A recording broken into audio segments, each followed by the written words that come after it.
IUPAC नामकरण उप सहसंयोजी यौगिकों का डिस्कस करने जा रहे हैं। जैसे कि क्वेश्चन पूछे जाते हैं, इसमें जो पूछा जाता है सबसे पहले मैं एग्जांपल लिख रहा हूँ कि K4FeCN का होल 6, ये हमारे पास एग्जांपल है।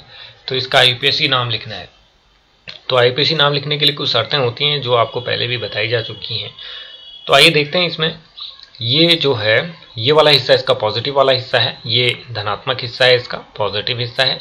और यहाँ से लेकर यहाँ तक जो कि हम जिसको कहते हैं संकुल आयन, जिसको हम बोलते हैं संकुल आयन, ये इसका नेगेटिव पार्ट है। ठीक है, जब IUPAC नाम लिखा जाता है तो हम पॉजिटिव पार्ट को पहले लिखते हैं। तो इसका पॉजिटिव पार्ट क्या है? पोटेशियम। तो सबसे पहले हम इसका नाम लिखेंगे पोटेशियम। हमने पोटेशियम लिख दिया, पोटेशियम। अब इसके बाद ये वाला जो इसका हिस्सा है, इसमें जो ये है इसमें केंद्रीय धातु परमाणु, ये इसमें केंद्रीय धातु परमाणु कह सकते हैं। और ये CN जो है, इसको हम कहते हैं, ये है इसमें लिगेंड। CN क्या है? ये लिगेंड है। और ये जो 6 दिया गया है यहाँ पे, ये है उप सहसंयोजी संख्या। इसको कह सकते हैं आप उप सहसंयोजी संख्या, कोऑर्डिनेशन नंबर, उप सहसंयोजी संख्या। ये उप सहसंयोजी संख्या है, ये कोऑर्डिनेशन नंबर है इसमें। अच्छा, तो अब हम क्या करते हैं, हम सबसे पहले यदि हमें इसका नाम लिखना होता है तो संकुल आयन इसमें ऋणात्मक है, तो हम सबसे पहले क्या करेंगे, इस संख्या का नाम, इस संख्या को लिखेंगे। तो संख्या को लिखते हैं हम यहाँ पे हेक्सा। संख्या को क्या लिखा जाता है? हेक्सा। 6 है तो हेक्सा। और इसके बाद लिगेंड का नाम आता है, लिगेंड है साइनो, तो इसी पर जोड़ा जाएगा इसको, हेक्सा साइनो। अब आगे जो है ये Fe है, ये क्या है? Fe है, यानी आयरन है। तो इसको लिखते हैं फेरेट। इसको क्या लिखा जाता है? फेरेट। 8 जोड़ दिया जाता है उसके नाम के अंत में यदि संकुल आयन क्या हो? नेगेटिव हो। तो हमारे पास यहाँ पे जो संकुल आयन है वो क्या है? हमारा नेगेटिव है। यहाँ पे जो संकुल आयन हमको दिया गया है वो कैसा है? नेगेटिव आयन है। इसलिए हम लोग क्या कर रहे हैं, इसको, इसके नाम के आगे क्या जोड़ रहे हैं? फेरेट जोड़ रहे हैं। अब फेरेट जोड़ने के बाद हम लोग क्या करते हैं, इसमें फेरेट जोड़ने के बाद हम एक यहाँ पर एक ब्रैकेट लेंगे इस तरीके से, और इस ब्रैकेट में हम क्या करेंगे, इसकी ऑक्सीकरण संख्या निकालेंगे। तो चलिए निकालते हैं इसकी ऑक्सीकरण संख्या। जैसे K4 है, एक हमारे पास Fe है, और एक हमारे पास क्या है? CN का होल 6 है। ठीक है, CN पर नेगेटिव चार्ज होता है इस तरीके से 1, तो ये हो जाएगा इसके लिए 4 × +1, क्योंकि पोटेशियम पर +1 चार्ज हो गया, प्लस इसका हमें निकालना है, तो ये हो गया x, और इसके बाद क्या हो जाएगा? -6 हो जाएगा, और इक्वल टू हो जाएगा 0। तो क्या हो जाएगा? ये x -4 हो जाएगा इस तरीके से, सॉरी x माइनस क्या हो जाएगा? 6 में से 4 घटा 2 बचा, x -2 हो जाएगा इक्वल टू 0। तो क्या हो जाएगा? x बराबर हो जाएगा +2। तो हम यहाँ पे क्या कर देंगे? +2। इसको हम जो है इसमें यहाँ पे रोमन में लिख देंगे। इस तरीके से हमने इसके ऑक्सीकरण संख्या को यहाँ निकाला था। तो इसी तरीके से हम एक और एग्जांपल ले लेते हैं। जैसे हमारे पास अगला एग्जांपल यदि हमको दिया जाए, तो यहाँ पर हम जो है एग्जांपल लेते हैं दूसरा, ले लेते हैं हम यहाँ पर एग्जांपल K3FeCN का होल 6। ये दूसरा हमारा एग्जांपल हो जाएगा।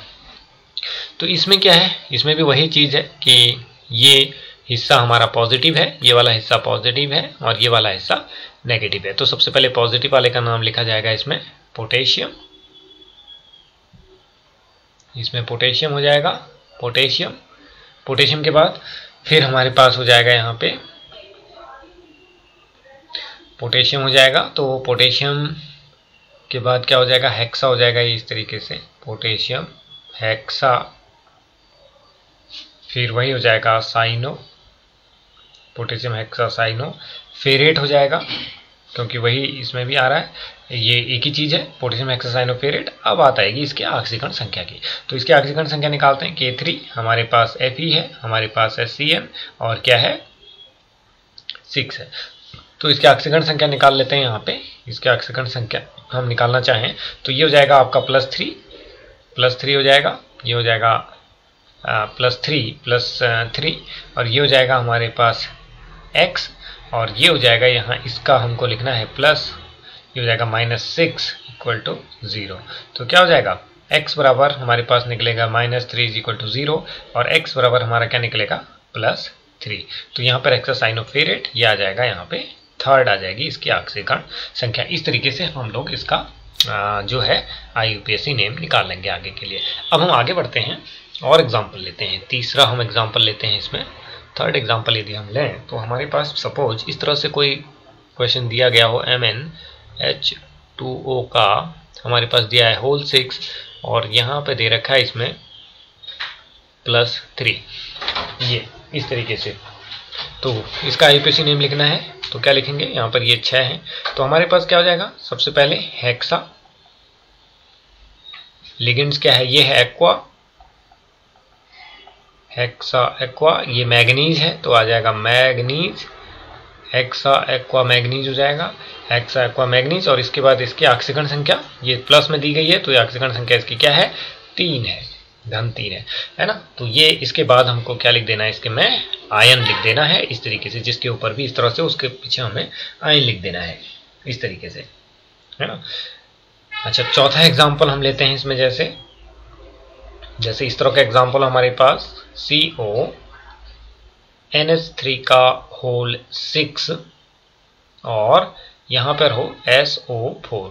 तो यहाँ पर ये वाला जो है, अब ये संकुल आयन है हमारा, ये वाला संकुल आयन है, ये क्या है संकुल आयन है।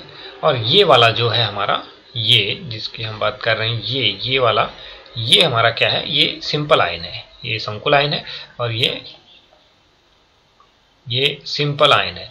तो सिंपल आयन है, हमें संकुल आयन हमारा पास ये वाला आयन है, ये नेगेटिव है और ये वाला आयन क्या है, पॉजिटिव है। तो सबसे पहले पॉजिटिव आयन का नाम लिखा जाता है, तो हम आइए इसका नाम लिखते हैं पॉजिटिव आयन का। तो यहाँ पर इसका नाम लिखें तो सबसे पहले हमें क्या लिखना है, क्योंकि पॉजिटिव आयन हमारा संकुल आयन है तो हम सबसे पहले क्या लिखेंगे इसमें, हेक्सा, क्योंकि लिगेंड्स की संख्या को लिखा जाएगा हेक्सा, हेक्सा लिखा। उसके बाद aqua, amine, hexa amine, ammonia के लिए एमीन लिखा जाता है, हेक्सा एमीन, हेक्सा एमीन। फिर आ जाएगा कोबाल्ट, हेक्सा एमीन कोबाल्ट। और इसके बाद इसकी ऑक्सीकरण संख्या निकाल लेते हैं हम लोग, यहाँ पे ऑक्सीकरण संख्या निकाल लेते हैं, CONH3 का होल 6 और SO4। तो सपोज यहाँ पर क्या है, इसके x हो जाएगी, इसकी हो जाएगी 0 और इसकी हो जाएगी -2 = 0। तो x बराबर क्या हो जाएगा, +2। तो क्या जाएगा, कोबाल्ट सेकेंड और क्या जाएगा, सल्फेट आ जाएगा। इस तरीके से इसका IUPAC नेम हो जाएगा अगर इस तरह का कंपाउंड हमें पूछा जाता है।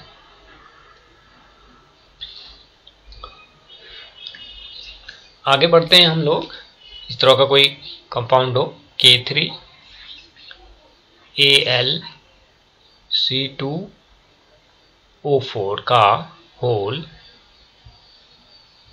थ्राइस, ये हमारे पास कोई कंपाउंड है। तो इसमें वही जो है ये वाला, ये सिंपल आयन है जो कि पॉजिटिव आयन है, जिसका नाम पहले लिखा जाएगा। और ये जो है हमारे पास, ये संकुल आयन है जो कि नेगेटिव है। तो सबसे पहले पॉजिटिव आयन का नाम लिखना है और उसमें potassium, positive ion simple ion है तो सिंपल, इसका नाम भी सिंपल ही हमें लिखना है। पोटेशियम हमने इसका नाम लिख दिया, पोटेशियम। अब इसके बाद क्या आएगा, ये 3 के लिए क्या आया, ट्राई आया, ट्राई। और जो ये हमारा C2O4 है -2, इसका नाम होता है ऑक्सलेटो, याद रख लें, ऑक्सलेटो, इसका नाम क्या रहता है, ऑक्सलेटो। तो ट्राई यहाँ पे क्या जाएगा, ऑक्सलेटो, ट्राई ऑक्सलेटो हो जाएगा, ट्राई ऑक्सलेटो। और इसके बाद इसकी ऑक्सीकरण संख्या एल्यूमिनेट निकालेंगे हम ट्राई ऑक्सलेटो। चलिए जरा इसको यहाँ से काट के नीचे लिख देते हैं हम, यहाँ पे पोटेशियम, इसको लिख देते हैं पोटेशियम ट्राई, यह आ जाएगा ऑक्सलेटो, पोटेशियम ट्राई ऑक्सलेटो, है ना। और एल्यूमिनियम के लिए एल्यूमिनेट आ जाएगा, एल्यूमिनेट। और इसके बाद इसकी ऑक्सीकरण संख्या निकाल लीजिए, ऑक्सीकरण संख्या यही निकाल लेते हैं, यानी +3 हो जाएगा, ठीक है। और इसके बाद एल्यूमिनियम के लिए क्या हो जाएगा, +X हो जाएगा। और इसके बाद C2O4 के लिए 3 और इस पर 2 चार्ज होता है तो कितना हो जाएगा -6 इक्वल टू 0, तो x बराबर कितना आ जाएगा +3 आ जाएगा। तो यहाँ पर क्या आ जाएगा, ये +3 हो जाएगा। इस तरीके से इसका IUPAC नेम हो जाएगा, है ना। और ये जो C2O4 है बाइडेंटेट लिगेंड है, ये एक बाइडेंटेट लिगेंड है, इसको भी ध्यान रखेंगे।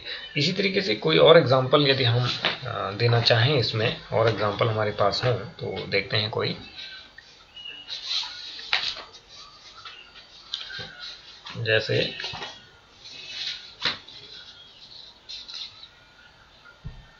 जैसे हमारे पास ये एग्जांपल है इस तरीके से, ये है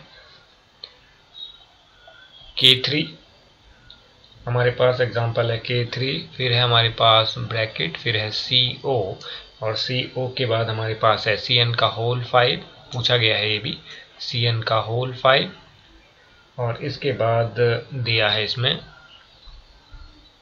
NO। तो ये इसका IUPAC नेम लिखना है, ठीक है। तो इसमें ये वाला हिस्सा क्या है, पॉजिटिव हिस्सा है, तो पॉजिटिव हिस्से का हम सबसे पहले, तो हमारे पास पोटेशियम तो ये आ ही गया, पहला नाम तो हमारा क्या आ गया, इसमें पोटेशियम आ गया, ठीक है भाई, पहला नाम पोटेशियम आ गया। अब इसके बाद ये साइनो है, ये नाइट्रो है, नाइट्रोसिल है, तो C साइनो, CYNO साइनो, तो आ जाएगा पेंट, क्योंकि इसका नाम पहले लिखा जाएगा, ABCD में पहला आता है साइनो, CYNO होता है, और ये नाइट्रोसिल है, तो हम क्या लिखेंगे, इसको पहले लिखेंगे, तो पोटेशियम पेंट आ जाएगा, ये पेंटा माने 5, फिर ये आ जाएगा साइनो, पोटेशियम पेंटासाइनो, पोटेशियम पेंटासाइनो, फिर आ जाएगा नाइट्रोसिल, नाइट्रोसिल, पोटेशियम पेंटासाइनो नाइट्रोसिल, और इसके बाद क्या आ जाएगा, फिर केंद्रीय धातु परमाणु यानी कोबाल्ट आ जाएगा, कोबाल्ट, कोबाल्ट के बाद क्या आ जाएगा, इसके ऑक्सीडेशन स्टेट निकाल लेंगे आप। तो ऑक्सीडेशन स्टेट कैसे निकालेंगे, यानी अगर इसके ऑक्सीडेशन स्टेट निकालें, चलिए इधर निकाल लेते हैं इसके ऑक्सीडेशन स्टेट। पोटेशियम की कितनी होगी यहाँ पे, +3 होगी, इसकी हो गई +3, और प्लस हो गया, इसकी हो गई x, और साइनाइड की होगी -5, और इसकी होगी +0 इक्वल टू 0। तो कितना आ जाएगा, 5 में 3 घटा कितने आई इसमें ऑक्सीडेशन स्टेट, इसकी 2 आई, तो कोबाल्ट सेकेंड ये हमारे पास हो जाएगा इस तरीके से। कोबाल्ट ये सॉरी नेगेटिव है, तो कोबाल्टेट हो जाएगा, क्या हो जाएगा, इसको हटा देते हैं यहाँ से, तो ये क्या हो जाएगा, यहाँ पे इसको हटाइए, कोबाल्टेट, इसको हम क्या लिख देंगे, नाइट्रोसिल, नेगेटिव है तो क्या जाएगा, कोबाल्टेट, कोबाल्टेट, कोबाल्टेट सेकेंड हो जाएगा, कोबाल्टेट सेकेंड हो जाएगा।